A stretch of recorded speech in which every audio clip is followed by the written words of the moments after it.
Bonjour tout le monde, c'est Émilie et Benjamin. Salut les amis. Bon alors là, en ce moment, on est en train de traverser la France entière. Oui, et la France entière, c'est-à-dire qu'on est parti de chez nous dans le sud et on va monter jusqu'à quasiment Lille. Donc voilà, donc là on est vraiment en train de traverser la France et on en profite pour visiter certains vignobles et d'aller rencontrer des personnes qu'on connaissait via les vidéos mais qu'on n'avait jamais vues réellement en vrai. Donc là on est chez qui là ? C'est David Fèvre. Voilà, donc David Fèvre, c'est aussi un youtubeur qui est en Champagne.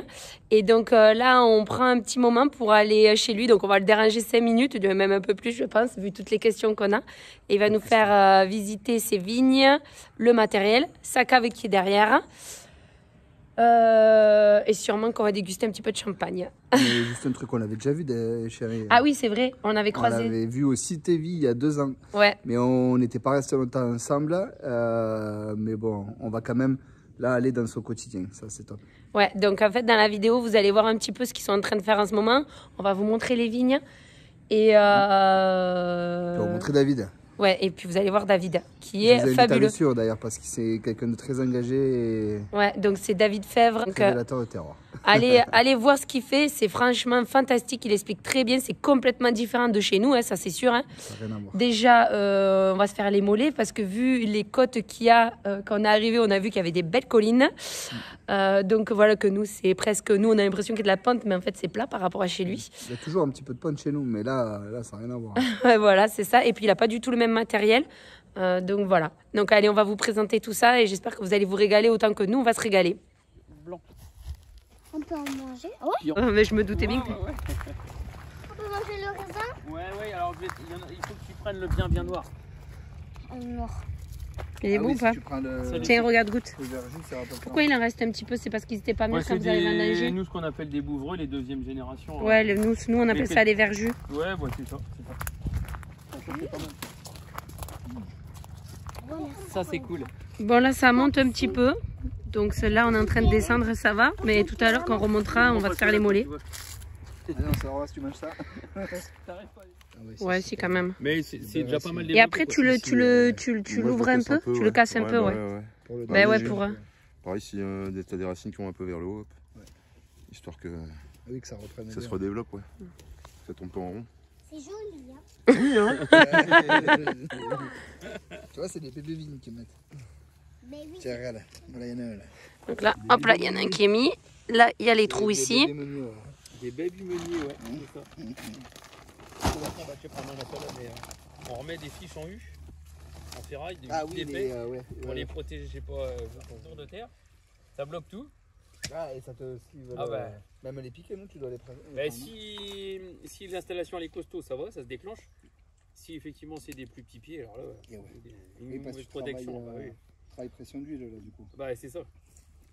Mais le problème, c'est qu'après, si ça force pas non plus, il faut pas le rouler en intercept. Donc, du coup, je peux essayer? Vous en avez planté combien depuis le début de la saison là? Je t'avoue, faudrait regarder sur le portable. T'en as commandé combien en tout? T'as envie d'essayer? 800, il y avait regarde. un petit 900. Ah, quand même, ouais. Et tout ça à la main? Tout ça à la main, ouais. Ça, il s'appelle Maxime. 800 ou 900 pieds déjà. Alors après, sans le vouloir, mais un essai l'année dernière où on a replanté moitié de la parcelle à la main, puis à faire le trou à la main. Ouais. Et puis une autre partie, on a fait un trou à la terrière. Ouais. Lissage du trou autour, et on voit que la reprise n'est pas la même. Ouais, bien sûr.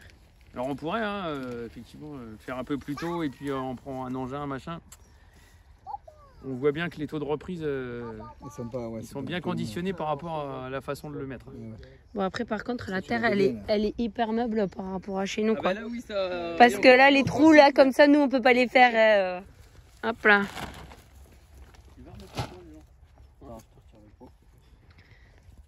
Mais si tu veux, on te le note. Ouais. On a mis les enfants au boulot. C'est la relève. Bah ils ont intérêt. Hein. Bien, bon, peut-être pas. Quoi qu'il nous a sorti il y a pas longtemps qu'il voulait pas faire ça alors. Ouais, ils sont jeunes. Hein. Oui, c'est pour ça. C'est un pichou encore. On a plus? Ah bah oui. Pas qu'il bouge. Mais oui. Moi, des fois, je fais des trous. C'est impressionnant le sol. Un petit sourire. Ce qu'on appelle, c'est un rachet. Vous, c'est pas un poussier chez vous? Ouais. Un œil. Ouais. Alors, nous, on en fait 3. D'accord, ok. Ouais. Donc, on va faire déjà celui de cette année, on va dire. Ouais. Toc. Donc là, on a fait notre rachet. Et on va faire ensuite notre lancement. Ok, donc ça va être là, celle que tu vas attacher alors. Là, c'est le premier tailleur de l'année, alors du coup, je me rappelle hein, quand même. Donc en fait, il faut déjà regarder l'ensemble du pied, parce que c'est surtout ça qui conditionne. Il faut toujours en fait faire du rajeunissement. Et ouais, comme le bio simple, tu rajeunis, bah là, on a une charpente de plus en fait. Oui, ouais. Ouais. Donc c'est on rajeunit, c'est soit on coupe celle-là, c'est soit on coupe celle-ci. C'est suivant un petit peu la disposition. Ouais, puisque tu as comme Parce bois. il va falloir faire une charpente ici, et puis il va falloir faire notre lancement. Ouais. Sur le rachet de l'année dernière. Ouais. Donc là, bon, en fait, il n'y a pas grand-chose qui est bien réparti. Parce que si on part là, c'est pas celui-là qu'il fallait pas. si on part sur celui-ci et on fait le lancement là, ben, on va arriver vite dedans. Ouais. Et puis si on garde celui-là est déjà chez l'autre pied. Ouais, ça fait trop bien. Donc la moins mauvaise solution, on va dire que c'est pas une taille trop longue, mais c'est quand même de virer l'ancienne charpente. Ouais, dans tous les cas, tu... Ouais. Ah, tu coupes ouais, bien comme il faut. Ouais. Ouais, d'accord.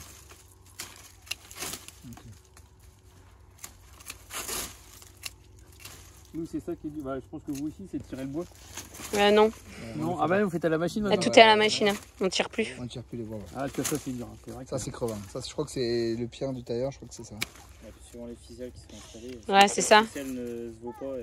Et ouais, selon les liens que tu mets, tu vois. Là, puis là, c'est pareil, les agrafes sont pas retirées. Donc, du coup, Et ouais, donc ça te... On te fait faire du boulot d'hiver plutôt que prévu. Ah, toute la journée. Là, donc là, on a fait 3 bourgeons. Ici, normalement, on en fait 9. Ok, 9 bourgeons. On va en faire en fonction de... Bah du prolongement qui va être ensuite après. Donc là, bah, c'est tout, on va être obligé de faire comme ça. Il ne faut pas que ça se superpose. Ouais.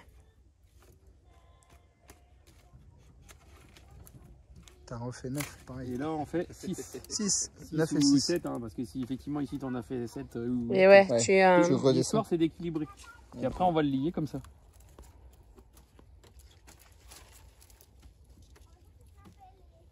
Ah yes, ok. Et ce qu'il faut, c'est que ça ne se superpose pas et que ça ne se chevauche pas sur l'autre pied d'après. D'accord, t'as pas le droit Et d'aller puis sur... l'idée, en fait, c'est d'équilibrer les choses, parce que si on a ça l'un sur l'autre, les raisins qui vont pousser vont tous être entassés. Oui. Et ouais. Et pour le traitement. Donc l'objectif qualité et puis les traitements. Et puis il faut qu'il y ait une bonne aération. Équilibrer la taille. Ok, que ce soit le plus éclairci possible. C'est ça. Voilà. Bah, un pied en moins pour le tailleur.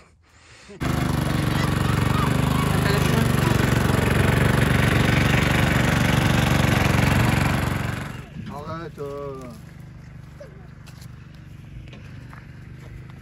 Courant. Allez, ça monte. Ça monte plus que chez nous ici, hein. Alors le chablis, tu fais des... Je vais te trouver un pied type qui est un petit peu différent avec des prolongements. Tout à l'heure, il y avait un prolongement de 6 yeux. Ouais. Et puis là, ben, tu as le lancement ici au fil. Ok. Un premier prolongement de 5 yeux. Un autre là. Et un autre là. Et en fait, tu fais un espèce de... comme un éventail en fait. Et tu répartis tes charpentes comme ça. Et celle qui va la plus loin et qui va sur le pied suivant, tu la supprimes. Ok. Donc tu répartis encore. Enfin, l'idée c'est ça. Nous, c'est vraiment de répartir le... Ouais, tu vas chercher l'éclaircissement le plus possible. Tu veux pas d'entassement d'un noix ou... Et la taille, donc c'est la taille Chablis. La taille Chablis est le plus adaptée pour le chardonnay. D'accord. Voilà. On est dans une parcelle de David, donc derrière ici, ça c'est du chardonnay. Là où il y a David et Benjamin, c'est du meunier. Et en fait, vous allez voir la grosse différence avec chez nous, c'est qu'en fait, il est planté sur 1 mètre de large en fait, de là à là, voilà, là, de là à là, ça fait 1 mètre de large, que nous on est planté en 2,50. Et après, lui, les pieds, il les met tous les 1,10 m, que nous c'est 1 mètre. Mais bon, ça c'est pas la grosse différence, c'est surtout l'écartement des rangées, ce qui fait que forcément, il n'utilise pas du tout le même matériel que nous. Déjà, juste par rapport à l'écartement de vigne. Et ensuite, parce qu'en fait, lui, il est sur des coteaux et que nous, on est plus sur de la plaine, on va dire, quoi. Donc, rien à voir. Donc voilà, donc c'est assez impressionnant de voir la différence. Et c'est vraiment magnifique. Vraiment, on se régale de voir son magnifique vignoble. Donc David, l'année dernière, alors pour ceux qui le suivent, ils sont au courant. L'année dernière, ils ont eu une très très forte pression maladie qui est le mildiou. Donc nous, c'était plutôt 2018-2020. Eux, ça a été l'année dernière où il y a eu une très très forte pression. Je vais vous montrer un petit peu les dégâts que ça a fait après donc les vendanges. Donc voilà, en fait là ce que vous voyez, c'est les grappes qui malheureusement elles ont séché dû au mildiou. Parce que David lui il vendage pas mécaniquement comme nous, il vendage de façon manuelle. Donc normalement à cette époque là, on ne devrait pas voir ceci parce qu'il aurait dû le ramasser quoi. Voilà.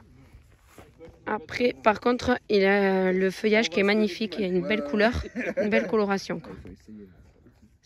C'est super homogène par contre. Ça, c'est vrai. Alors, en fait, la grosse différence aussi avec chez nous, c'est qu'en fait, regardez, les pieds, les souches surtout, elles sont super basses, quoi. Donc, en fait, David, il va nous expliquer. Nous, on est monté à 1,10 m facile au niveau du premier fil. Toi, t'as quoi? T'as 50 cm à peu près? Et ben, en fait, on a ouais, la hauteur des raisins, ouais, on est à 50-60 cm, c'est à peu près ça. Donc, en fait, en Champagne, comme les heures d'ensoleillement, ils ne sont pas très élevés, eh bien, il faut qu'on soit au plus près du sol, alors pas non plus au ras du sol, mais 50-60 à peu près, pour avoir l'ensoleillement meilleur et donc la réverbération du soleil qui, avec les rayons du soleil qui tapent au sol et puis qui remontent un petit peu. Plus on les met haut, et bien moins on aura cet effet d'ensoleillement justement. Donc c'est pour ça qu'on est plus près du sol par rapport effectivement à vous, région du sud, où là vous avez beaucoup de soleil. Ouais, après par contre le fait que tes feuilles elles soient aussi basses, en fait ça aide aussi à tout ce qui est les maladies aussi. Le fait que tu sois plus près. On s'aperçoit quand même qu'au fur et à mesure des années, voilà, la hauteur aussi du feuillage total, c'est pareil, c'est hyper important. On est maintenant à 1,30 m, 1,35 m de hauteur de feuillage. Ouais. Plus on a de la feuille, plus on va avoir une plante qui va bien fonctionner. Et ouais. Plus on a de la surface foliaire, plus on va avoir de la maturité. Donc c'est un équilibre à trouver, mais plus il y a de la surface foliaire, plus il y a de la surface à protéger aussi dans l'année. Donc c'est un ensemble à trouver, mais plus on a des feuilles, mieux la vigne se comporte. Ouais, parce que plus tu as de feuilles, plus elle va capter de photosynthèse, plus elle va te faire de sucre et donc Exactement. Une meilleure maturité, quoi. Exactement. Et puis après, bon, pas cette année pour les raisins, en tout cas pour les mises en réserve, c'est pareil. Plus on aura de feuilles qui sont en bonne santé, plus on aura de la hauteur de feuillage, plus on a de la mise en réserve pour l'année d'après. Donc, ouais, pour le redémarrage, à peu près à quelle époque, toi, le redémarrage chez toi? Le débourrement. Tout dépend des années. On va dire que c'est début avril normalement, mais ça a quand même tendance à s'avancer à fin mars, quoi. Ouais, ok. Donc les premiers bourgeons maintenant, on les voit à la fin de la deuxième quinzaine de mars. On préférait plutôt avril, mais il y a des moments, ouais. Alors nous, cette année à peu près, on a démarré, c'était 3 mars sur les précoces, même pratiquement sur toutes les parcelles. Toi, tu dis fin mars, et la gelée, elle a eu... On a 3 semaines, du coup on a 3 semaines, un mois de décalage chez vous, par rapport à chez vous. Ce qui était démarré cette année, c'était grand comme ça. Il y avait une feuille, 2 feuilles, et c'était le 5-6 avril, les premières gelées chez nous. Ouais, que nous, là, on a eu une grosse gelée. Et vous aviez 5-6 feuilles peut-être. Ouais, et sorti déjà, on commence à... 3 semaines, un mois d'écart. Ouais. 1 août, on a vendangé mi-septembre, donc il y a 15 jours, 3 semaines d'écart, à peu près. Ouais, toujours, en fait, on a toujours le décalage. Mais vous allez chercher un petit peu plus de maturité. Oui, on va chercher plus de maturité parce que tu vois, nous, on a fini les vendages, c'était combien cette année? 20... Non, on a commencé le 20 août. Et on a fini Non, on a fini début octobre. Ah oui, pardon. Vers le 10 octobre, on a fini. 10, ouais. Mais bon, parce qu'il y a tous les rouges où on va chercher maximum de maturité. Entre les cépages. Et ouais, voilà, oui, parce qu'on a plus de cépages que toi au final. Ouais. Nous, sur une quinzaine de jours, 20 jours si vraiment, parce qu'on a un cépage chardonnay qui tarde un petit peu, qui n'a pas la même maturité que les meuniers sont un peu plus fragiles, donc on ne peut pas les emmener trop loin non plus. Par contre, sur les chardons, il y a des fois on a 20 jours d'écart, mais en 20 jours, ça doit être fait. Ah oui, c'est sûr.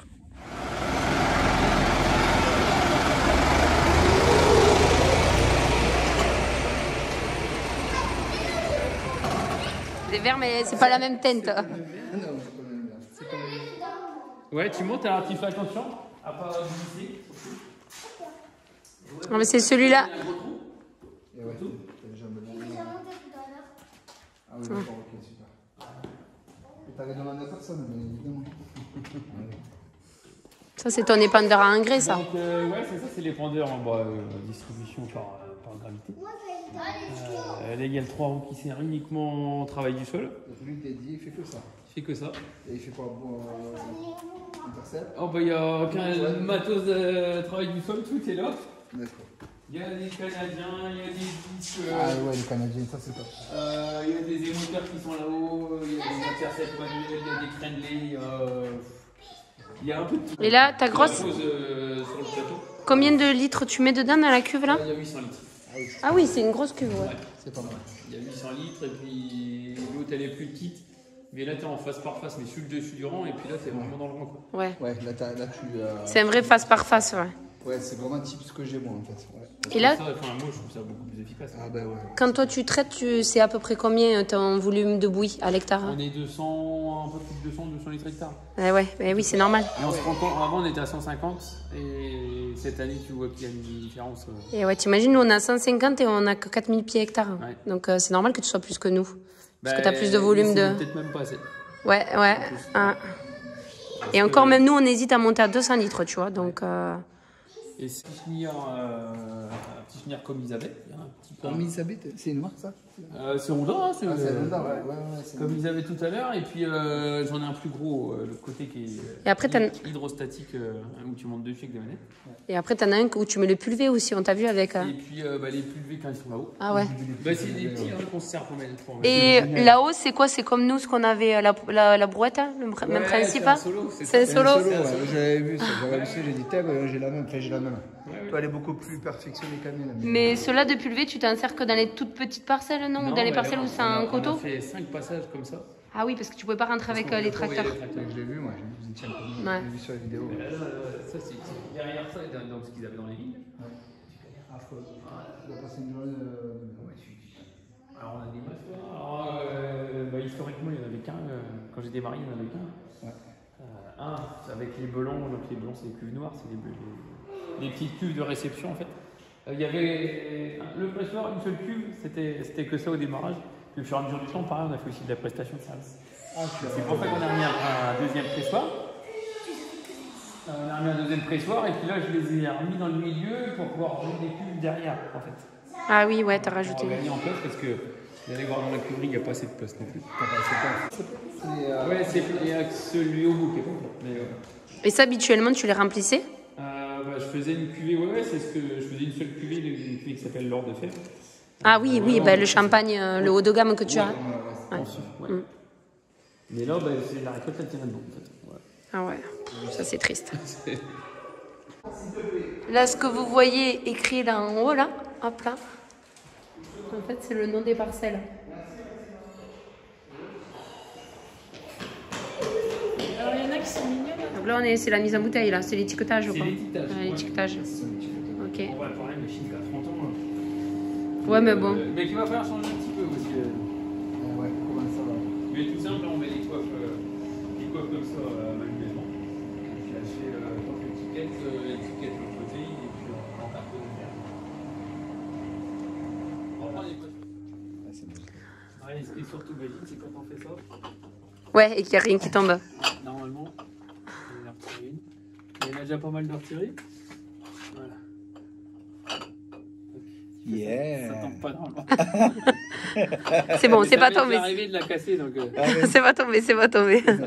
Ça, c'est magique. Et donc là, ces bouteilles-là. Quand on met en bouteille, effectivement, on le met en bouteille au mois d'avril sur l'année d'après. Ouais. Mais il y a des fois, on met pas tout en bouteille.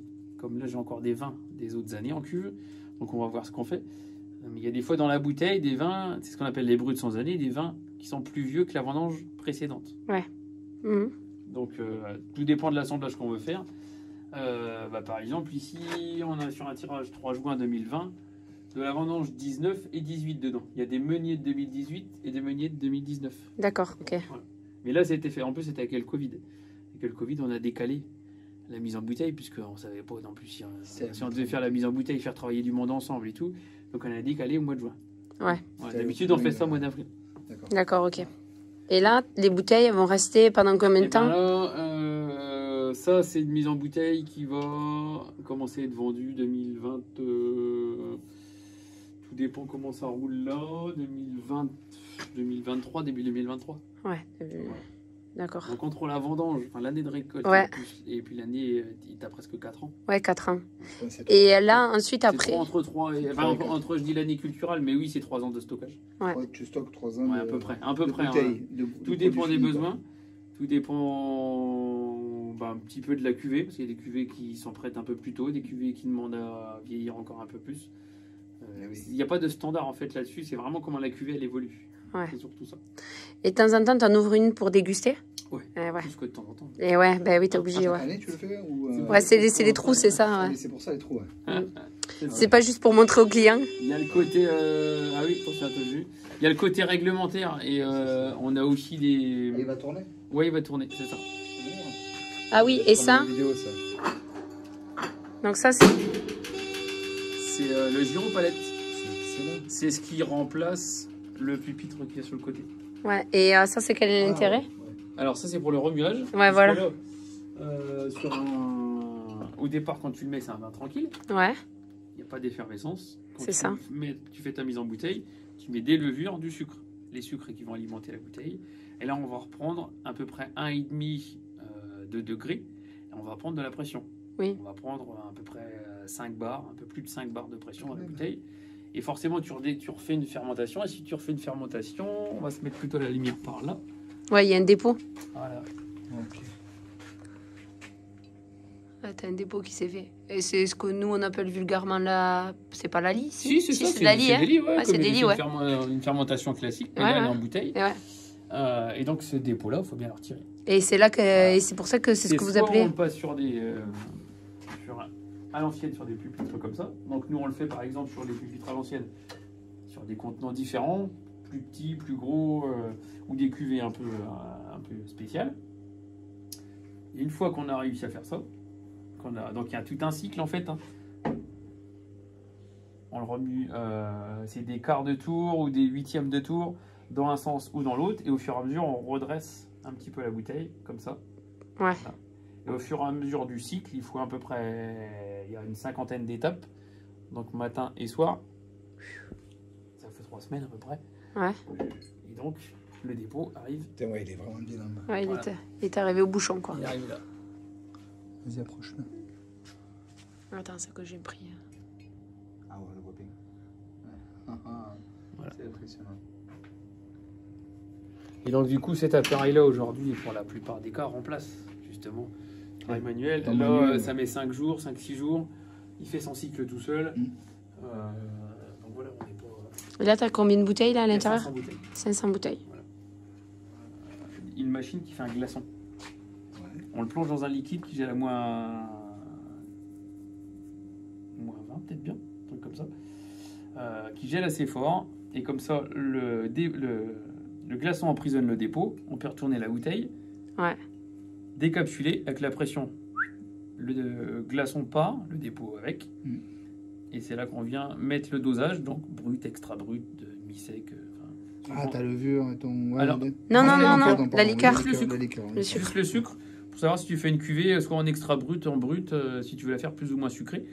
Tu mets ton bouchon, le muselet. Ouais. Et là, elle est prête à être étiquetée.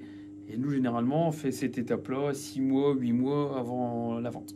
D'accord. Ah oui, et encore, quand t'as fait ça, il te faut attendre encore 6 mois avant de les vendre? Bah après, l'idéal, c'est de laisser bien se reposer le vin. Parce que Ouais. tu es oxygéné, tu as mis de la liqueur dedans, donc tout ça, ça se marie bien. Donc il faut attendre un minimum quand même. Ok. Après, T'es en bar là, ton Manu là? Mais après, bon, il y a plus ou moins d'écart. Ouais, ouais. il n'y a pas du tout de pression là-dedans, quoi. Tu vois? brosses. Ouais, ouais, si tu le vois très bien. C'est voir.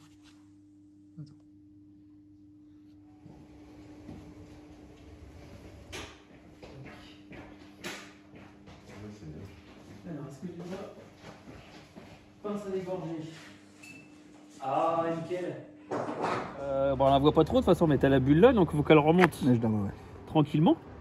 Mais il faut pas qu'elle remonte trop pour pas que ton verre descende. Ouais. Voilà, donc attention, ça va peut-être éclabousser un petit peu. Donc il faut un geste assez rapide, mais pas trop. Alors, ça fait longtemps que j'en ai pas fait une, mais... Alors le tout, c'est de bien expulser le dépôt, puis pas perdre de... Et ouais, bien sûr, on est d'accord. Donc normalement, non, bah, c'est bon, elle est pas... Donc tu vois, j'ai retiré juste le dépôt. J'ai pas enlevé beaucoup de vin. Ah ouais, t'as pression. Mais ça, avant, les anciens faisaient ça tout comme ça.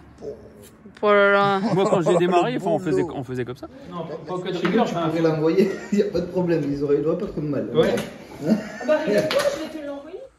Donc voilà, ça y est, on vient d'aller faire le tour avec David. Donc on se retrouve dans son antre, son garage, l'atelier, là où il expose ces tracteurs typiques à la Champagne, les enjambeurs, les technomas.